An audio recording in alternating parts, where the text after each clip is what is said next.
Good day and welcome to the UFC's 217 conference call. Today's call is being recorded. At this time, for opening remarks and introductions, I will turn the call over to Dave Lockett. Please go ahead, sir. Thank you, and welcome everyone to today's UFC 217 Bisping versus St. Pierre conference call. Today we are joined by the two main event fighters competing for the UFC middleweight title next Saturday, November 4th at Madison Square Garden. Joining us today are UFC middleweight champion Michael Bisping and former UFC welterweight champion George St. Pierre, who will make his return to the octagon for the first time in 4 years. Welcome, gentlemen, and now let's turn things over to the call center to open up for questions. Thank you. If you would like to ask a question, please signal by pressing star 1 on your telephone keypad. If you are using a speakerphone, please make sure your mute function is turned off to allow your signal to reach our equipment. Once again, that is star 1 to ask a question. We'll pause briefly to allow everyone the opportunity.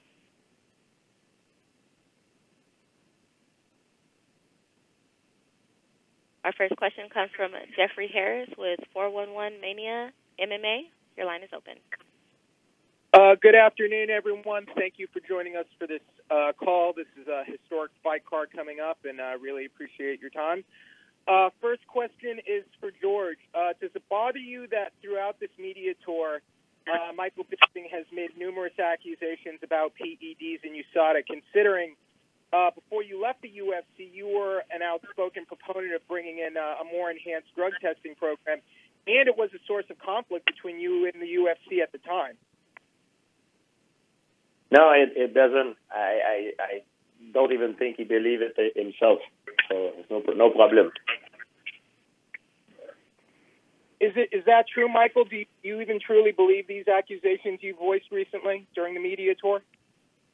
Well, it's all a game of he said, she said, so I'm hearing things from certain people who shall remain nameless, but I've heard a couple of things from back in the day. Now, we're not talking about recent things right now. I think it's going to be a level playing field. You saw that are testing people. I'm assuming they're testing George. They've certainly been testing me. So he's going to be clean. But I think back in the day, there were some sneaky supplements going on, but that's only from third-party sources. Anyway, it doesn't matter. He's a clean athlete.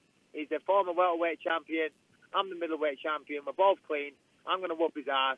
That's about it. Now, Michael, I was listening to your amazing podcast, Believe You Me, and it seems you have the thought that the skeptic in you believes the UFC wants George to win here. Do you really think that's the case? And does that really bother you, considering you were the one campaigning for this fight, and this is the fight you've been wanting for quite some time? Yeah, well, if you're a regular listener to the podcast, you'll know that it's not the most serious media outlet out there. We discuss balls, and I was kind of saying that a little tongue-in-cheek, but listen, at the end of the day, if I'm the UFC, I'm fine, because George is a welterweight. He could probably go down, meet Conor in a catchweight, and that would be a massive fight. I could never fight Conor. Conor's about the size of my leg, so I could never fight him. But business-wise, I guess George could make more money because he could retire on for welterweight, then he could fight Conor maybe at lightweight. Who knows? So that was that. But realistically, the UFC have always been impartial, you know what I mean? So I don't think they really care. They just want a good fight. They want pay-per-views. They want, they want to put on a good show. And don't you worry. I'm ready. I've had the best camp of my life. And I'm going to take it to Zillizer. And last question for Michael. George has voiced that he thinks you're terrified of his grappling and wrestling game. And it's really been a great equalizer throughout his career. And on your show, you also said you respect his wrestling game and you're not terrified of it at all. So I'm just curious, how do you prepare for the wrestling of George St. Pierre? I mean, for George to use the word terrifying about himself is the most laughable thing I've ever heard. George is a very technical guy, but there's nothing terrifying about him in the slightest. There's nothing remotely scary about him whatsoever. Now, do I respect his wrestling credentials? Of course I do. That's why I've brought in way better wrestlers. These guys were throwing me around like a bloody, they were tossing me on my head left, right, and center. But guess what? They're not tossing me on my head anymore. So if George can get it done, God bless him. If George can beat me, raise his hand and say, well done. I've got no injuries. I've had the best time of my life. I'm in the best shape of my life. I'm knocking out sparring partners every single sparring session. Now, of course, that sounds like tough talk, but it really is true. I'm knocking people out. I'm a knockout artist now with punches, kicks, you name it. People are dropping like flies, and George St. Pierre will be the next one to get dropped. Thank you, gentlemen. Once again, to ask a question, please press star 1 at this time. Our next question comes from Damon Martin with Flow Combat. Your line is open. Hey, guys. First question for the champ, Michael Bisping. Mike, you mentioned, you're not really thinking the UFC's playing favorites in this thing, but this is obviously a big moment for you. You wanted this fight, and this is a big moment for you, but it seems like a lot of the promotion has been centered around GSP. They created a website for him, GSPreturns.com, some of the posters, things like that. I mean, does any of that bother you, considering you are the incumbent champion? You are the guy, defending his belt on this card. No, it doesn't bother me in the slightest. See, here's the thing, Damon. They need to do a website, GSPreturns.com, because he's been hiding in the shadows trying to grow a pair to fucking step back into the octagon and fight. I've been out here taking on the best of the best in the world, juiced up or not juiced up, the whole time. I've gone fucking nowhere. So they need to tell everyone. They need to tell all the Mounties up in Canada that George is back.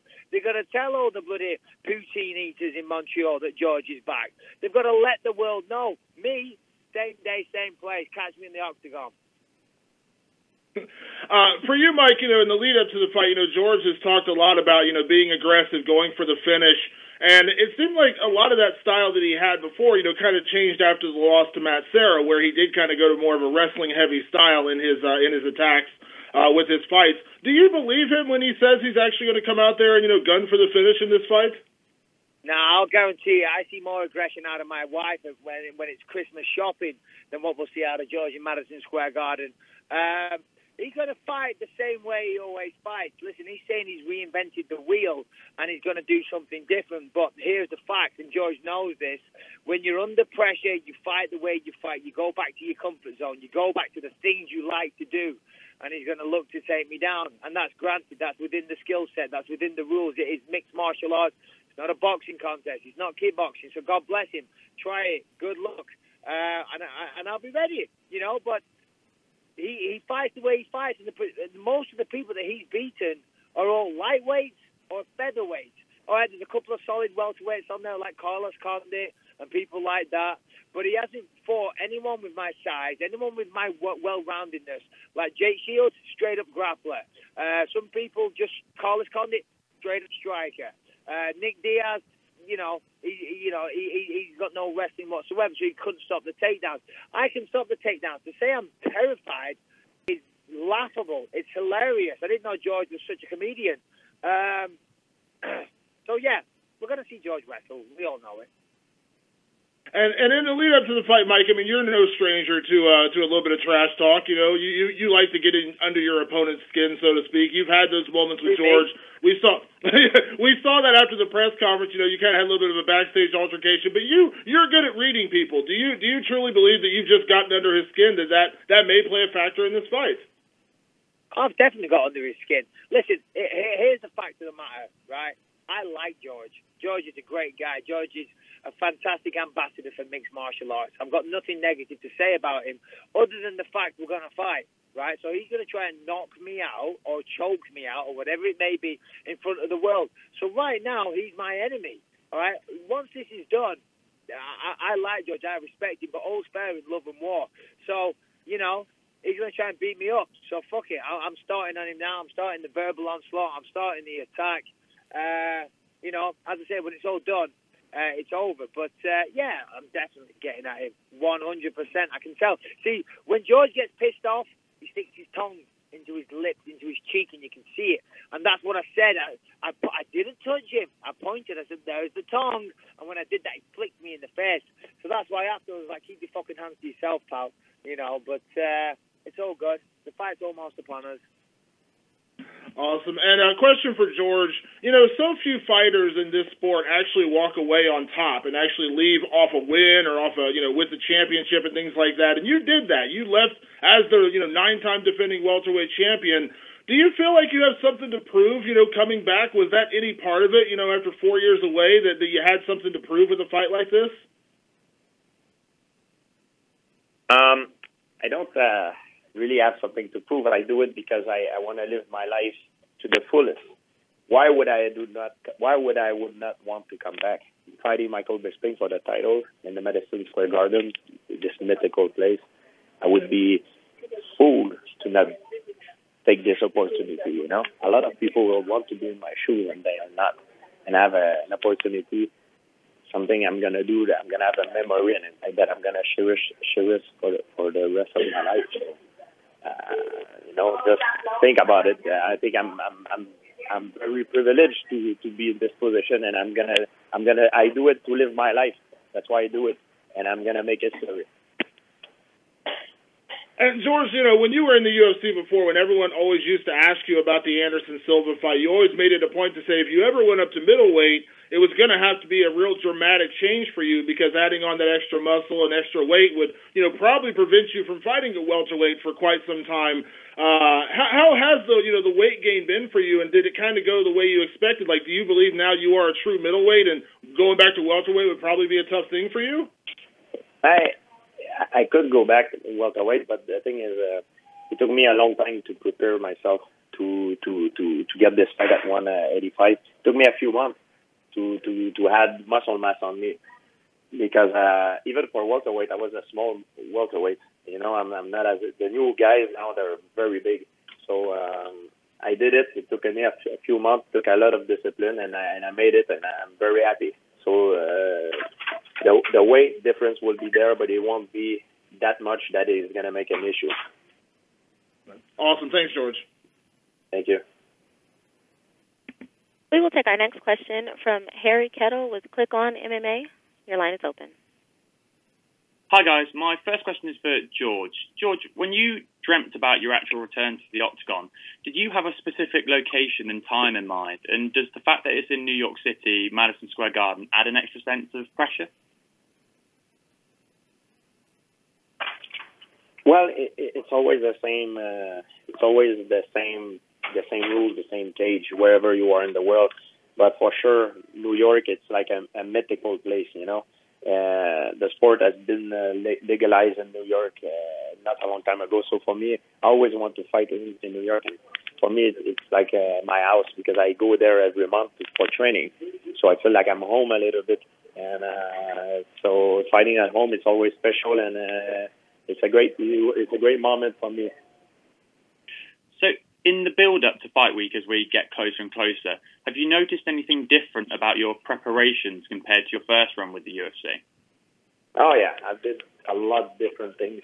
I took away a lot of the stuff that was sort of useless that I used to do before. I've been training really hard, but I didn't do as much volume.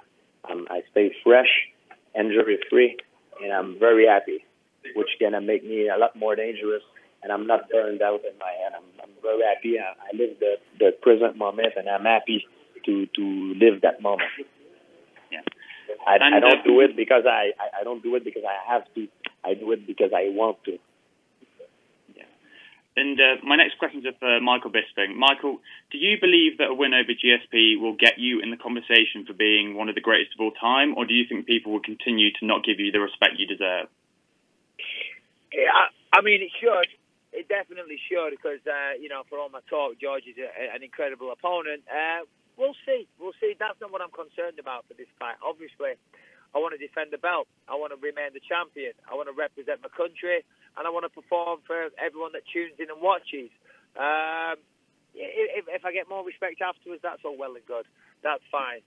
What we should do, though, is ask George about his long-term mentor, Christophe Madou, did a podcast recently and it was in French, so maybe you guys didn't pick it up, but he said that he had to leave the camp, George, because he was sparring so bad and he was slow and he didn't like the way George was performing. What do you say to that, George? What's your response, man? We'll find out November 4. You'll see how I perform. Oh, come on. Your own mentor is talking shit about him, saying he's performing like crap, it's boring, and he's really slow. And we've all seen in the promos, George, you do look slow, man. You look slow, so maybe get jumping rope or skipping or something. Do some footwork drills. One last question, Mike. You mentioned representing your country. When you look at the state of British MMA as you kind of move into the latter stages of your career, would you say one of your biggest accomplishments is being the torchbearer for the UK and the UFC for the last decade? Yeah, I guess without a shadow of a doubt. I mean, I don't really try and think about those things too much. You know, I don't try and think of what I've accomplished and whatnot. But if I sit back and think about it, yeah, I mean, I've always been proud to represent England. Of course, being the first world champion from Britain, you know, that's something I'm very proud of. The UK MMA scene is booming. We have tremendous fighting talent, you know, and, you know, we have a solid presence now. Of course, on the more localized UFC shows, we see great talent on display all the time. And it's just going to get better and better. I mean, England has a steep history in combat sports, of course, with the heavyweight boxing scene. The British heavyweight boxing scene is the best it's ever been right now. It's absolutely thriving. And, you know, similar with MMA, I'm just proud to be a part of it and, you know, representing the country. Thanks, guys. Best of luck next week. Thank you. Once again, if you would like to ask a question, please press star 1 at this time. We will take our next question from Chris Clark with MMA.Records.com. Your line is open. Hi, good evening, gentlemen. The first question here is going to be for Michael Bisping. I'm just wondering, did you listen to the conference call yesterday? I believe Cody Garbrandt said that him versus TJ Dillashaw is the real main event. I'm just curious to get your response on that. Yeah, listen, I've never paid to watch somebody that's the size of my leg in my life. And, you know, Cody needs to spend less time plucking his eyebrows and more time living in the real world, because it ain't the main event. Simple as that. So he can fucking dress it up however he wants, Cody. I love Cody. Cody's awesome. He's an amazing fighter, but don't talk shit about me, pal.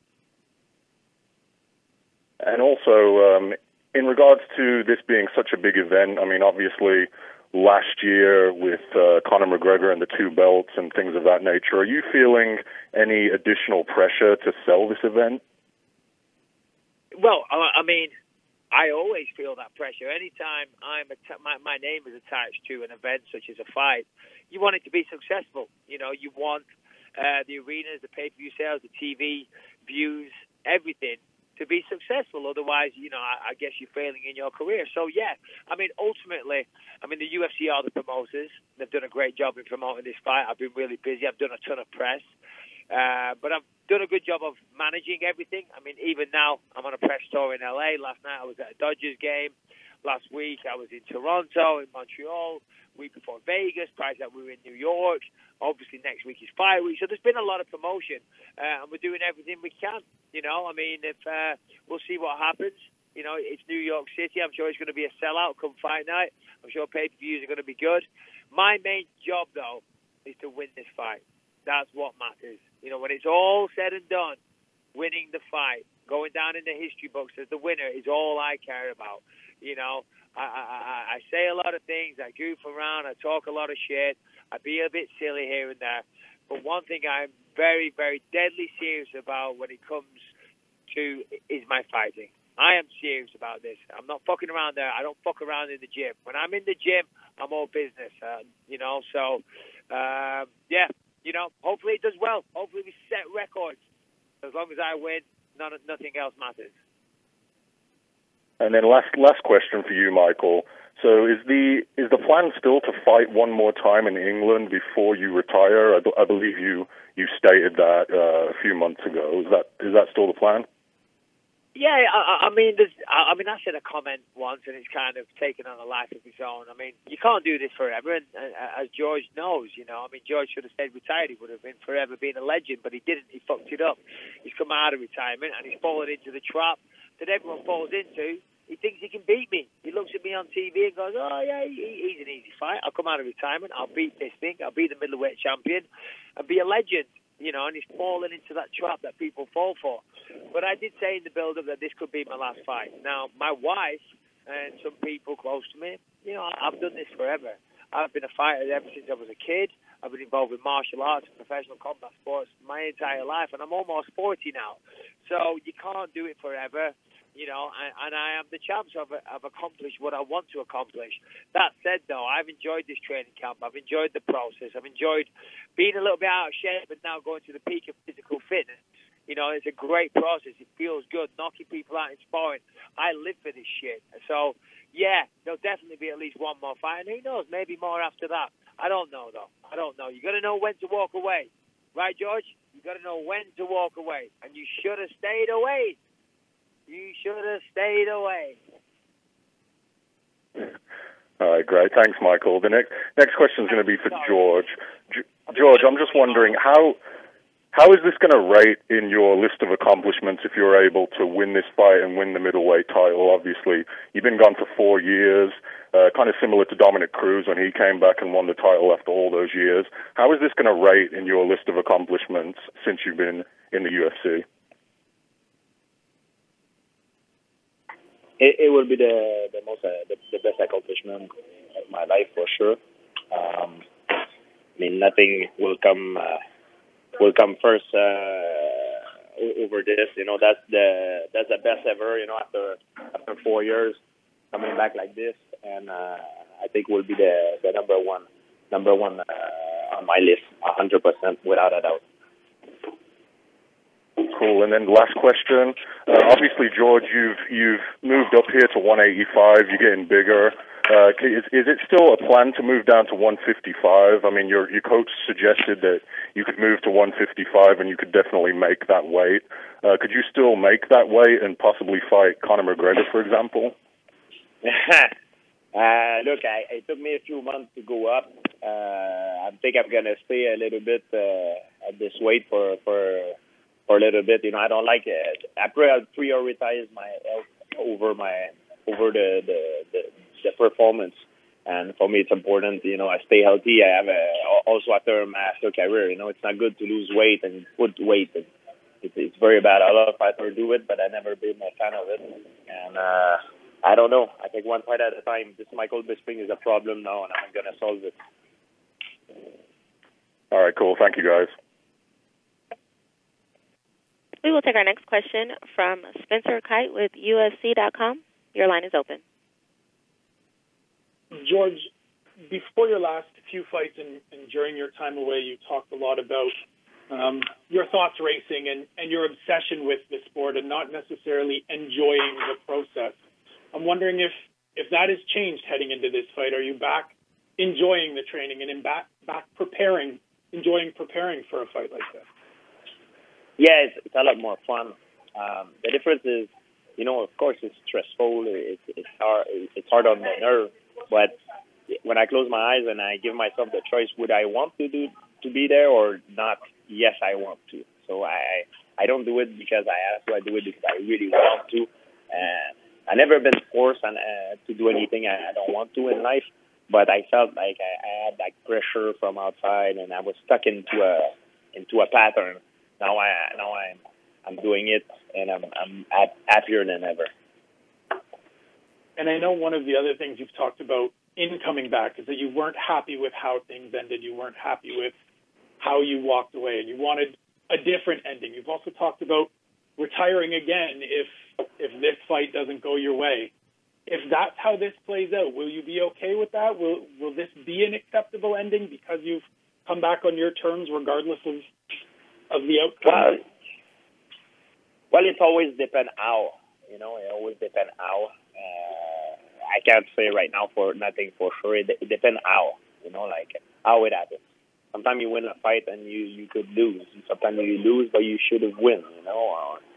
It depends how it happens. And how I will feel, and it depends on a lot of stuff.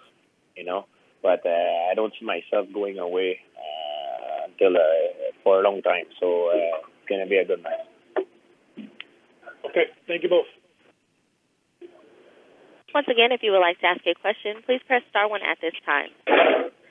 We will take our next question from Eric Anderson with footandfist.com. Your line is open. All right. My first question is for Bisping. Freddie Roach has suggested that GSP's been starting slow in the first round. Do you agree with that as a general? And are you looking to put it on GSP early? I mean, honestly, I haven't watched that much tape of George, and whether he starts fast, starts slow, it doesn't matter. I'm going to fight the way I fight, and you know, I finish a lot of my fights, and I'm going to look to finish this one. And you know, you don't get any prize, you know, any extra money for overtime. So as quick as I can get him out of there, the better. You know, so yeah, as soon as that referee says fight, Big John, Mark Goddard, Herb Dean, whoever it is, when he says fight, I'm going at the son of a bitch. Believe you me. Now, there was a report of an altercation at a 24-hour fitness and a suit being put against you. Is this accurate? Here we go. If so, is it going to distract you from focusing on the fight? No, it is completely inaccurate or inaccurate. It is not factual. You know, so, I mean, of course, he's filed papers. I haven't actually received any notification. I haven't been served or anything, but I've heard about this. But, yeah, no distraction here, mate. Honestly, it's I'm not losing any sleep over it whatsoever. All right. This question is for GSP. Bisping suggested that your game plan is predicated on working your takedowns. If you are unable to take Bisping down early, do you feel you can win a kickboxing match with him? I'm going to win a kickboxing match with him, and I'm going to put him down when I want to put him down, whenever I want to put him down. And it's going to happen. There we go. Say it. There we go. There's the talk. There it is, George. Yes. George, I hear you super slow, man. Hey, remember, I live in Orange County. You came down to Orange County and did some karate training recently and got your ass served, and everyone talks about how slow you were, right? That sounds familiar? I was too. Yeah, you were slow, buddy. I got my little spies, George. Yeah. I got my little spies. You ain't shit, pal. When you can't take me down, you're fucked. So, yeah. My last question, George, you definitely have gained some mass. Do you feel that is going to hurt your cardio, and do you feel that it's going to make you slower? I'm actually, I feel more powerful than ever at this match. I feel I have more muscle and I'm leaner. And I eat way more healthy than before, and it makes a big difference, you know. I never eat like this before. I never had a program. I was always eating whatever I want. And it changed my body a little bit, and it made me feel better inside. It makes you feel better. So you recuperate better, and you sleep better, and it's all good. It's all positive. I can't wait to show him. Yeah. I can't wait to. Yeah, but all it takes extra oxygen, George. You know, you're going to be blowing out your ass at the end of the third round, thinking, "Fuck, I wish I was 20 pounds lighter."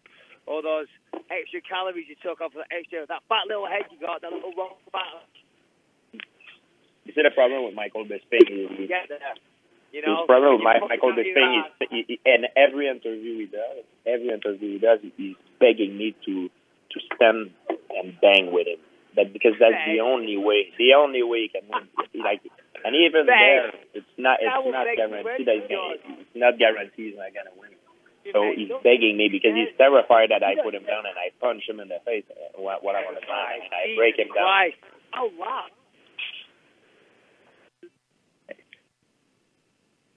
Thank you so much. Something scary about it. There are no additional questions. I'll turn the call back to Dave Lockett for closing remarks. Jonathan, take it down. He's going to... Well, I'd like to thank everybody for participating in today's call. Both fighters, Michael Bisping and George St. Pierre, thank you both for participating today. We are looking forward to an exciting week next week in New York and hope to see everybody there. Thanks again. That concludes today's conference. Thank you for your participation. You may now disconnect.